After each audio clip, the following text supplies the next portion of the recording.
हरे कृष्णा। प्रेम से बोलिए जीवित वाहन भगवान की जय, जीवतिया माई की जय। ओम नमः शिवाय। प्रिय भक्तगणों, आज कृष्ण पक्ष अश्विन माह की अष्टमी तिथि है और आज महापुण्य फलदायी ज्योतिया व्रत है। ये ज्योतिया व्रत देवतुल्य संतान को देने वाली मानी जाती है। इस व्रत के प्रभाव से संतान दीर्घ आयु होते हैं। यह सबसे कठिन व्रतों में से एक माना जाता है। आज के दिन ज्योतिया व्रती महिलाओं को इस पवित्र कथा को अनिवार्य रूप से श्रवण करना चाहिए, तभी यह व्रत फलदायी होता है। आज मैं सुना रही हूँ ज्योतिया व्रत की संपूर्ण 5 बड़ी ही दुर्लभ कथाएं। इस व्रत को करने तथा कथा को श्रवण करने से ज्योतिया व्रती महिलाएं जब तक जीवित रहती हैं तब तक भगवान ज्योत वाहन की कृपा से उस माता के पुत्र का कोई बाल भी बाका नहीं कर सकता। इस व्रत कथा के प्रभाव से पुत्र की आयु लंबी होती है, घर में सुख समृद्धि तथा लक्ष्मी का वास होता है। तो आप सभी भक्तगण इस पवित्र व्रत कथा को बड़ी श्रद्धा तथा प्रसन्न चित्त मन से सुनिएगा। 2 बहनें थीं, एक का नाम सुखिया और दूसरी का नाम दुखिया था। दोनों का भाग्य उनके नाम जैसा ही था। दुखिया गरीब और बहुत दुखी रहती थी, सुखिया अमीर थी और हमेशा सुखी रहती थी। दोनों एक ही गांव में रहते थे। दुखिया सुखिया के घर में काम करती थी, साफ सफाई करती थी, खाना बनाती थी और जो खाना बच जाता था वह खाना सुखिया दुखिया को दे देती थी।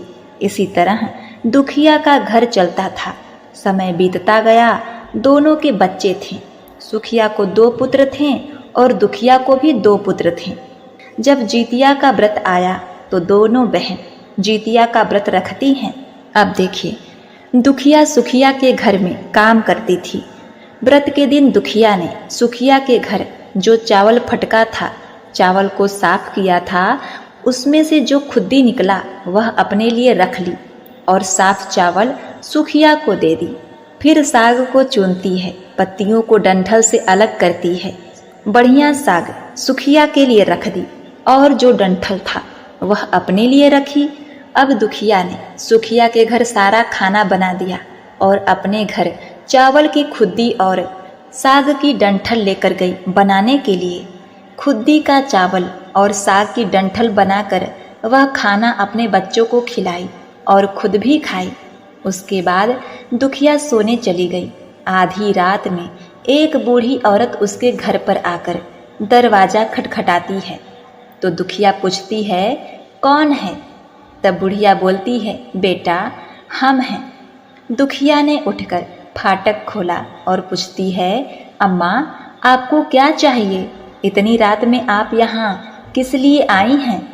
बूढ़ी बोलती है, बेटा मुझे बहुत भूख लगी है, कुछ खाने को दे दो।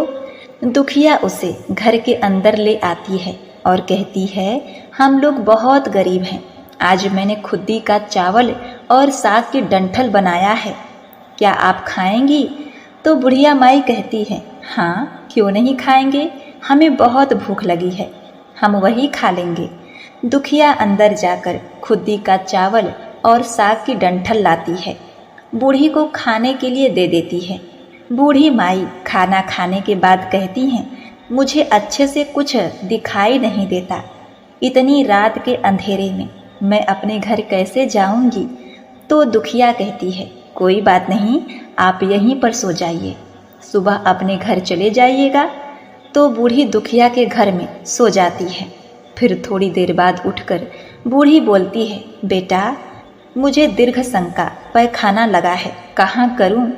तो दुखिया कहती है, मेरे घर में बाथरूम नहीं है, इसीलिए आप उधर कोने में कर लीजिए। बूढ़ी माई पूछती हैं, बेटा भड़ भड़ करें या छरछर करें? दुखिया नींद में थी तो वह कहती है, माताजी भड़ भड़ कर दो, मैं सुबह साफ कर दूंगी। फिर थोड़ी देर बाद बूढ़ी अम्मा पूछती हैं कि बेटा मैं अपने हाथ कहाँ साफ करूं? तो दुखिया कहती है, आप मेरे सर में अपने हाथ को साफ कर लीजिए। अब सुबह होती है तो दुखिया को यह सब सपने जैसा लगता है कि सोते समय मुझे कोई सपना आया होगा। वह ज़्यादा कुछ नहीं सोची और नदी में नहाने के लिए चली जाती है। जब वह नदी में नहाती है और अपने बाल को धोती है तो उसके बालों से होते हुए जो पानी बहता है वह सोने का पानी होता है। आसपास की सभी महिलाएं यह देखकर चकित हो जाती हैं और कहती हैं, तुम्हारे बालों से तो सोने का पानी गिर रहा है, क्या बात है? फिर क्या था, उसे रात की सारी बात याद आ जाती है।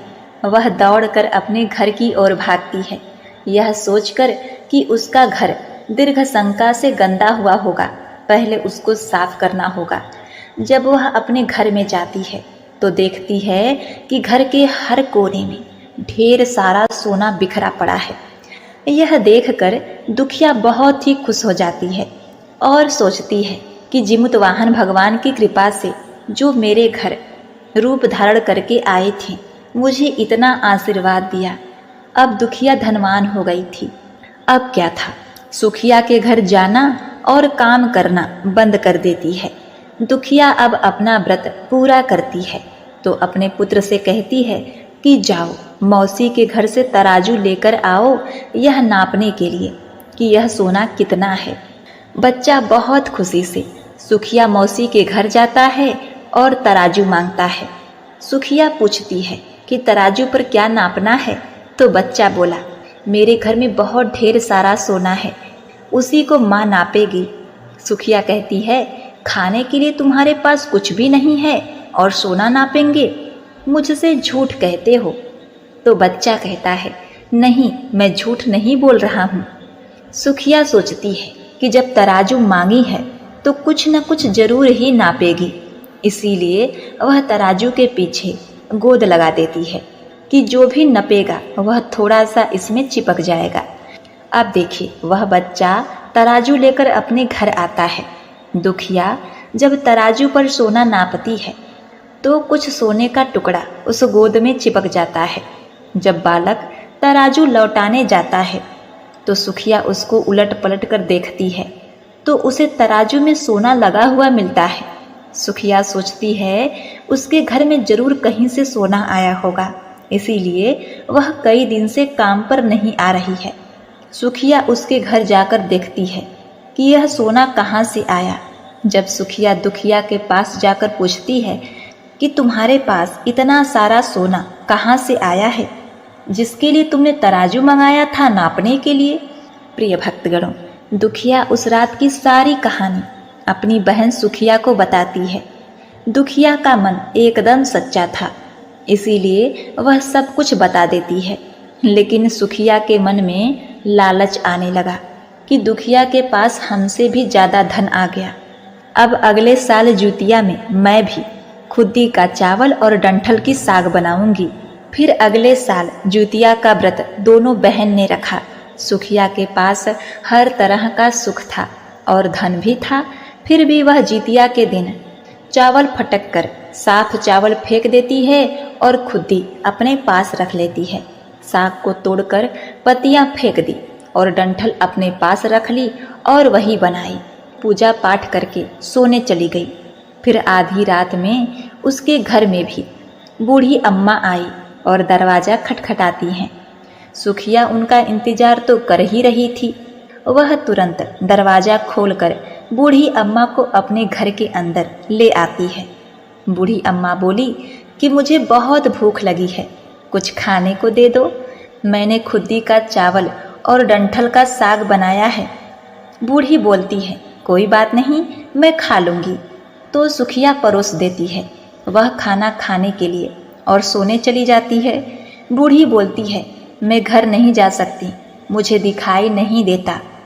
तो सुखिया कहती है, कोई बात नहीं, आप यहीं पर सो जाओ। थोड़ी देर बाद बूढ़ी अम्मा बोलती हैं, मुझे दीर्घ शंका पैखाना लगा है, कहाँ करूं?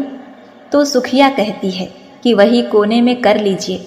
फिर थोड़ी देर बाद बूढ़ी अम्मा पूछती हैं, भड़भड़ करें या छर छर? इस पर सुखिया को याद नहीं आता है कि दुखिया ने क्या बोला था। तो सुखिया बोली, माँ छर छर कर दीजिए। फिर बूढ़ी पूछती हैं, बेटा मैं अपने हाथ कहाँ साफ करूं? सुखिया कहती है, मेरे सर में साफ कर लीजिए। बूढ़ी अम्मा अपना हाथ सुखिया के सर में साफ कर लेती हैं। जब सुखिया सुबह उठती है तो उसका पूरा घर गंदगी से भरा पड़ा था और उसके बाल में भी बहुत गंदगी लगी होती है। यह देखकर सुखिया बहुत दुखी हो जाती है और उसे बहुत गुस्सा आता है। वह अपनी बहन दुखिया को बुलाती है और उसको गुस्सा करती है कि तुमने हमसे झूठ कहा और मेरा पूरा घर गंदा करवा दिया। तो दुखिया पूछती है कि तुमने क्या कहा था, भड़भड़ या छरछर? तो सुखिया कहती है, मैं तो छरछर बोली। तो दुखिया कहती है, यही पर तो तुमने गलती कर दी और तुम्हारे पास तो सब कुछ था, किसी चीज की कमी नहीं थी, फिर भी तुमने लालच किया। मेरे पास तो कुछ भी नहीं था, तुम्हारे पास तो सब कुछ था। तुम्हारे घर जीवतवाहन भगवान भेष बदल कर आए, लेकिन फिर भी तुमने उन्हें अच्छा खाना नहीं परोसा। मेरे पास तो कुछ भी नहीं था, इसीलिए मैं उन्हें खुद्दी का चावल और साग का डंठल परोसा था। तुमने अपने घर आए भगवान का अपमान किया। सब कुछ रहते हुए भी तुमने साग और भात खिलाया। तुम्हारे पास सब कुछ होते हुए भी तुम्हें लालच नहीं करना चाहिए था, इसीलिए तुम्हारे साथ बुरा हुआ है। अब क्या था, सुखिया को अपनी गलती का पछतावा हुआ और वह दुखी मन से अपने घर चली गई। जैसा उसने किया वैसा उसने फल पाया। प्रेम से बोलिए, जय हो ज्योतिया माँ। हे ज्योतिवाहन भगवान, जिस प्रकार आपने दुखिया को दिया उस प्रकार सबको देना। जिस प्रकार आपने सुखिया को दिया वैसा किसी को मत देना। कहानी कहने वाले, सुनने वाले तथा हुंकार भरने वाले को पुत्र, धन तथा सुख शांति प्रदान करना। जय जीवतवाहन भगवान। प्रिय भक्तगणों, इस कथा को बड़ी श्रद्धा और प्रसन्न चित्त मन से सुनिएगा। बहुत समय पहले की बात है। नैमिषारण्य क्षेत्र में सहस्त्रों ऋषि मुनि बैठकर धर्म चर्चा कर रहे थे। ऋषियों और मुनियों के साथ ही अनेक देवता भी उस सभा में उपस्थित हुए थे। उन ऋषि मुनियों के मध्य सूत जी महाराज उसी प्रकार सुशोभित हो रहे थे जिस प्रकार से तारागणों के मध्य चंद्रमा सुशोभित होता है। इस धर्म चर्चा के बीच ही महर्षियों ने संसार के कल्याण हेतु हाथ जोड़कर सूत जी से कहा, महाराज, कलयुग में मनुष्यों की आयु और श्रद्धा दोनों ही काफी कम हो जाएंगी। लोग अल्प आयु होंगे, महिलाओं की संतानें बचपन में ही मरने लग जाएंगी और माता पिता के जीवित रहते ही उनके पुत्र मर जाया करेंगे। एक ऋषि ने हाथ जोड़कर आगे कहा, महाराज, इस भीषण विपत्ति से बचने का कोई उपाय होगा? सूत जी बोले, आपने बहुत ही उत्तम प्रश्न पूछा है। कली काल में जब मनुष्यों की आयु कम होगी और श्रद्धा भक्ति उससे भी कम होगी, तब कली काल में माता पिता के सामने उनके छोटे छोटे बच्चों और जवान पुत्रों का मरना एक सामान्य बात हो जाएगी। उस समय जो भी माता नियम पूर्वक इस जीवित पुत्रिका व्रत को करेंगी, उसके सभी पुत्र पूरी आयु तक जीवित रहेंगे। माता पिता के रहते हुए किसी भी पुत्र की मृत्यु नहीं होगी। संसार की भलाई के लिए मैं इस संपूर्ण वृत्तांत को कहता हूँ। सूत जी ने कहा, जब द्वापर युग का अंत होकर कलयुग प्रारंभ हो रहा था, उस काल में अपने अपने पुत्रों की मृत्यु से दुखी बहुत सी शोकाकुल स्त्रियों ने आपस में सलाह की कि वे सभी मिलकर महर्षि गौतम जी के पास गईं। उन सभी स्त्रियों ने महर्षि गौतम की वंदना की और कहा, हे प्रभु, अब कलयुग आ रहा है। कलयुग में लोगों के पुत्र किस तरह पूर्ण आयु तक जीवित रहेंगे और माता पिता के जीवित रहते मृत्यु को प्राप्त नहीं होंगे। इसके लिए कोई उपाय बताइए और कोई ऐसा व्रत, जप, तप अथवा पूजा हो तो हमें कहिए। गौतम जी ने कहा, मैं आपको एक प्राचीन वृत्तांत सुनाता हूँ, ध्यान पूर्वक सुनिए। महर्षि गौतम बोले, महाभारत का युद्ध समाप्त हो जाने के बाद एक रात्रि में द्रौपदी के 5 सोते हुए पुत्रों की द्रोणाचार्य के पुत्र अश्वत्थामा ने हत्या कर दी थी। द्रौपदी सहित 5 पांडव बहुत ही अधिक दुखी हुए। कुछ समय बाद अपनी सखियों को साथ में लेकर द्रौपदी महर्षि धौम्य के पास गई। द्रौपदी ने महर्षि धौम्य से कहा, हे मुनिवर, कौन सा उपाय करने से संतान दीर्घ आयु हो सकते हैं? कृपा करके वह उपाय हमको बताइए।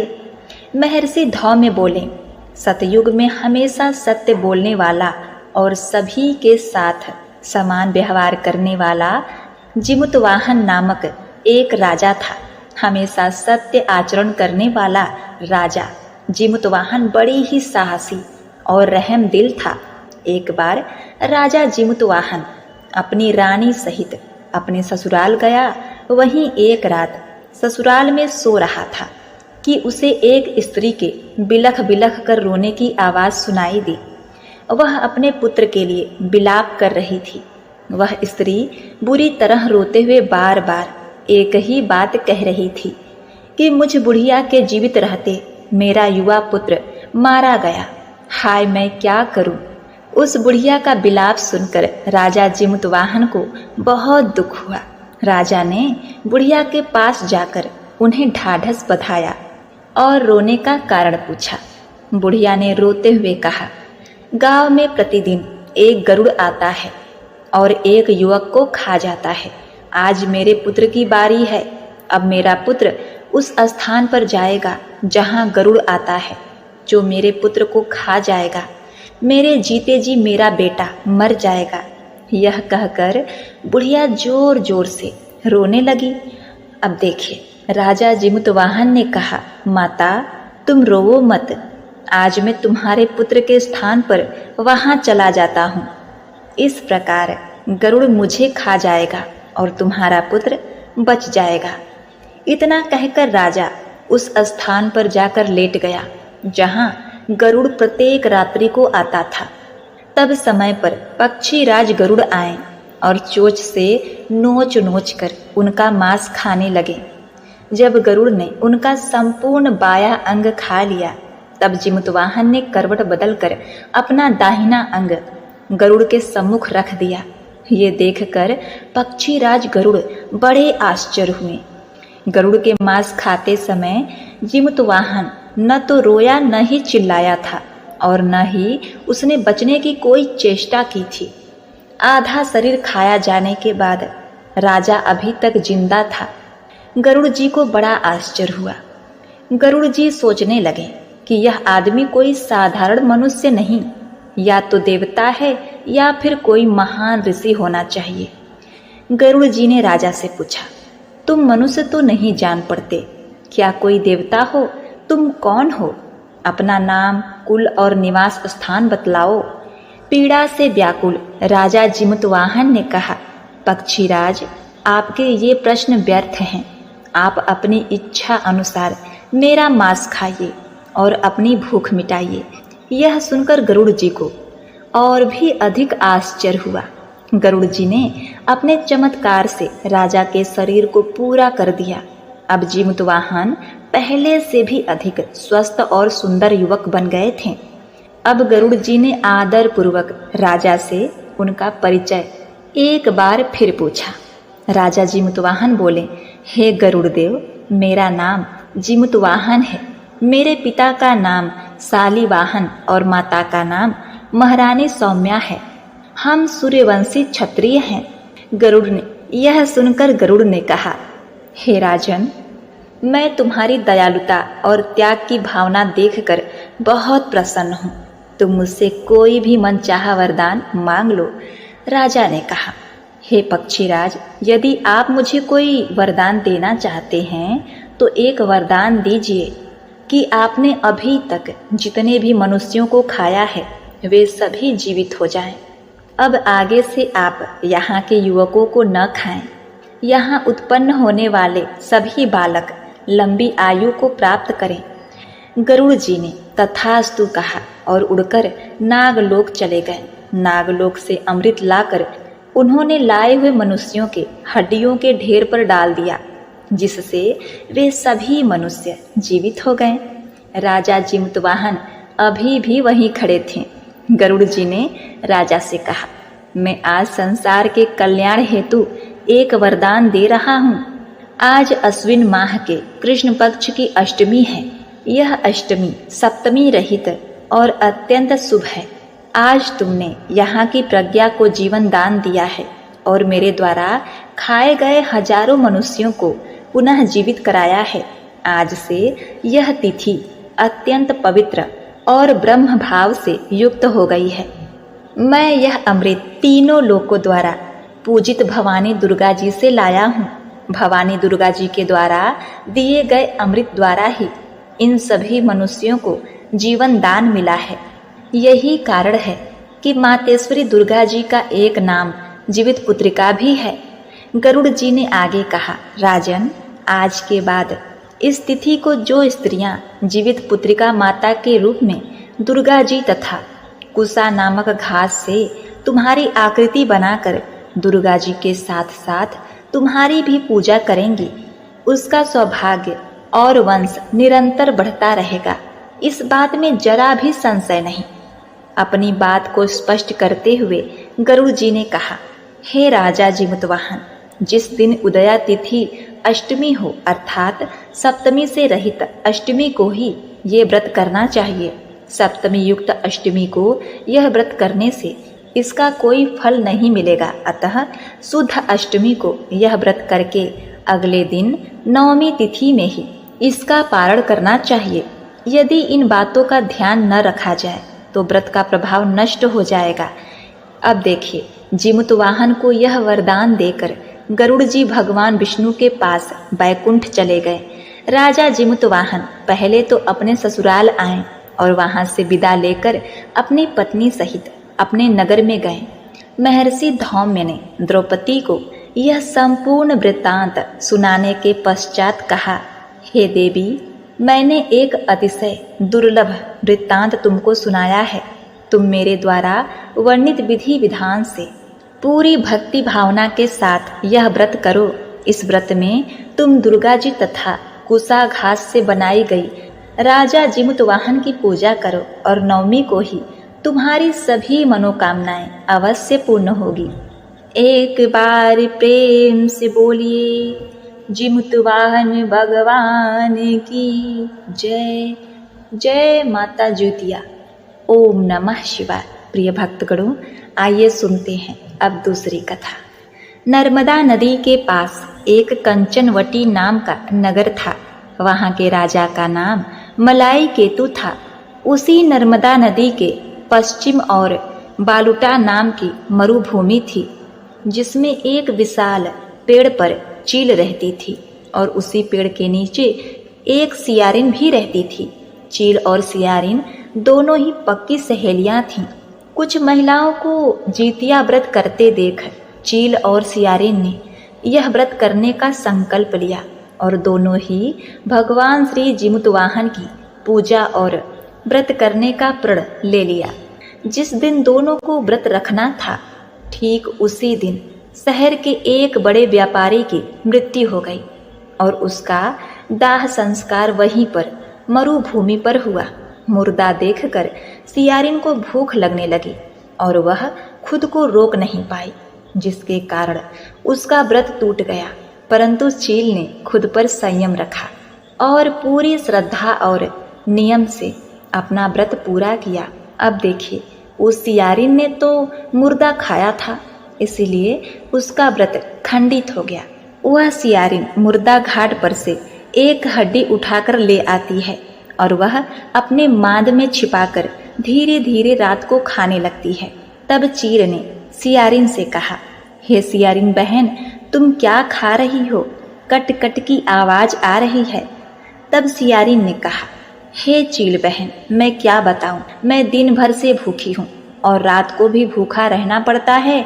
मैं करवट बदल रही हूँ तो मेरी हड्डियां कट कट बोल रही हैं। मैं कुछ खा थोड़े ही रही हूँ। यह सुनकर चील ने कहा, हो सकता है बहन, तुम्हारी हड्डियां ही बोल रही होंगी। अब देखिए, उस चील ने सोचा कि उसकी बहन सियारिन सत्य बोल रही है। इस प्रकार से सुबह होती है। चील ने अपना पारण पूरा किया। अब देखिए, चील ने तो अपना व्रत पूरा किया था तो उसके बच्चे जियाच हो गए और वहाँ पर सियारिन ने अपना व्रत भंग कर लिया था और उसने हड्डी खा लिया था, तो उसके पुत्र मुआच हो गए, मृत्यु को प्राप्त हो गए और वहाँ पर चील अपने बच्चों के साथ आनंद पूर्वक रहने लगी। अब इन दोनों की मृत्यु होती है तो अगले जन्म में दोनों सहेलियों ने पुत्री के रूप में एक ब्राह्मण परिवार में जन्म लिया। उनके पिता का नाम भास्कर था। चील बड़ी बहन और सियारिन छोटी बहन बनी। बड़ी बहन का नाम शीलावती रखा गया और उसका विवाह बुद्धिसेन के साथ हो गया। छोटी बहन का नाम कपूरावती रखा गया और उसका विवाह उस शहर के राजा मलाय केतु से हुई और छोटी बहन कंचनवटी नगर की रानी बन गई। अब भगवान जिमुतवाहन के आशीर्वाद से बड़ी बहन शीलावती को 7 पुत्र प्राप्त हुए, लेकिन कपूरावती के पुत्र जन्म लेते ही खत्म हो जाते थे। कुछ साल बाद शीलावती के 7 पुत्र बड़े हो गए और राजा के दरबार में काम करने लगे। उन्हें देखकर कपूरावती के मन में ईर्ष्या और जलन की भावना उत्पन्न हो गई। इस ईर्ष्या की भावना में कपूरावती ने राजा से कहकर शीलावती के 7 बेटों के सर कटवा दिए। फिर उन 7 सरों को साथ में बर्तन में ढक कर रख दिया। यह देखकर भगवान जिमुतवाहन ने मिट्टी की सहायता से 7 भाइयों के सर बनाए और सभी सिरों को धड़ से जोड़कर उस पर अमृत छिड़क दिया, जिसके कारण वे 7 भाई फिर से जीवित हो गए और घर लौट आए। रानी ने जो कटे सर भिजवाए थे वह सब फूल बन गए। कपूरावती समाचार पाने को बहुत व्याकुल थी, लेकिन जब उसे इस बात का पता चला तो वह अपनी बड़ी बहन के घर गई और वहां सबको जीवित देखकर आश्चर्य में पड़ गई और बेहोश हो गई। जब कपूरावती होश में आई तो उसने अपनी बड़ी बहन से यह सारी बात बताई। भगवान जिमुतवाहन की कृपा से बड़ी बहन को पूर्व जन्म की सारी बातें याद आ गई और वह अपनी छोटी बहन को उसी पेड़ के नीचे लगातार पूर्व जन्म की सारी बातें सुनाई, जिसे सुनकर कपूरावती फिर से बेहोश हो गई और मर गई। जब राजा तक इस बात की सूचना मिली, उन्होंने उसी जगह पर पेड़ के नीचे कपूरावती का दाह संस्कार कर दिया। अब देखिए, बड़ी बहन इस जन्म में भी अपने पुत्रों के साथ सुखी पूर्वक रहने लगी और अपना जीवन व्यतीत करते हुए वृद्धा अवस्था में भगवान को प्रिय हो जाती है और मृत्यु को प्राप्त होती है। अगले जन्म में फिर से छोटी बहन जो सियारिन थी उसने जन्म लिया और उसे वह सारी बातें याद थी। इस जन्म में उसने भगवान जिमुतवाहन की पूजा की और ज्योतिया का व्रत किया। इसके फल से उसे पुत्र रत्न की प्राप्ति हुई। उसके सारे पाप मिट गए और वह पुत्रवती हो गई। इस जन्म में वह अपना जीवन आनंद पूर्वक बिताने लगी। प्रेम से बोलिए जय जिमुतवाहन भगवान, जय हो ज्योतिया माई। एक गांव में 2 बहनें थीं जिनका नाम चुलिया और सियरिया था। चुलिया बहुत ही मेहनती थी और गरीब भी थी। वह मजदूरी करके अपने बच्चों को पालती थी, लेकिन सियरिया गलत आचरण वाली थी जो हमेशा मौज और ऐश करती थी और चुलिया से जलती भी थी। हर वक्त सियरिया यह सोचती थी कि चुलिया इतना खुश कैसे रहती है। चुलिया की हंसी खुशी सियरिया से सहन नहीं हो पाती। उसके कारण सियरिया चुलिया के संतानों को सताने के लिए कई प्रयास कर चुकी थी और कई बार चुलिया के बच्चों को मारने की कोशिश भी कर चुकी थी, किंतु चुलिया के तपस्या और व्रत के कारण उसके बच्चे सदैव सुरक्षित बच जाया करते थे।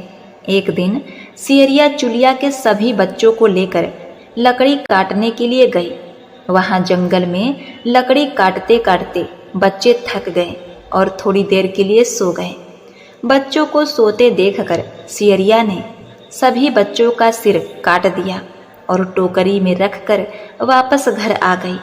चुलिया को वह टोकरी भेंट में दे दी और कहा, दीदी मैं जंगल से आपके लिए नारियल लाई हूँ, बच्चों को खिला देना। चुलिया ने उस टोकरी को उठाकर देखा नहीं और किनारे में रख दिया और अपने बच्चों की प्रतीक्षा करने लग गई। जब शाम से रात हो गई और बच्चे वापस नहीं आए तो वह बहुत ही परेशान हो गई। बड़े ही करुण स्वर में जोर जोर से रोने लगी।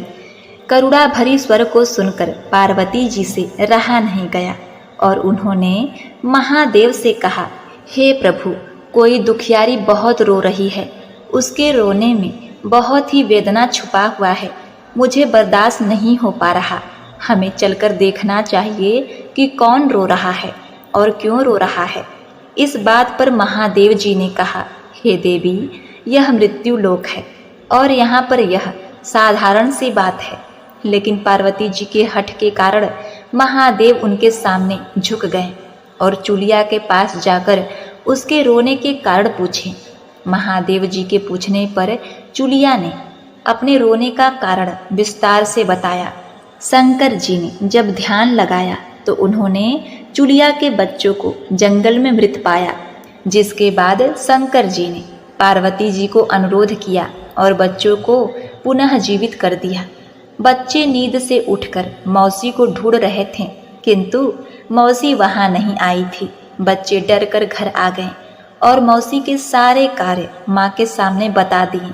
यह सब सुनकर चुलिया सियरिया के पास जाकर लड़ने लगी कि तुम मेरे बच्चों को जंगल में क्यों अकेला छोड़कर आई।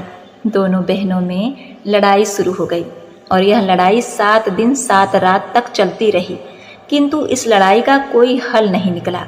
इसके बाद दोनों ने उस जंगल में एक तपस्वी को घटना सुनाई। घटना को सुनने के बाद तपस्वी ने दोनों को आदेश दिया कि तुम दोनों जाकर पास में खेल रहे बच्चों को बाल से घसीटते हुए मेरे पास लाओ, उसके बाद मैं निर्णय करूँगा।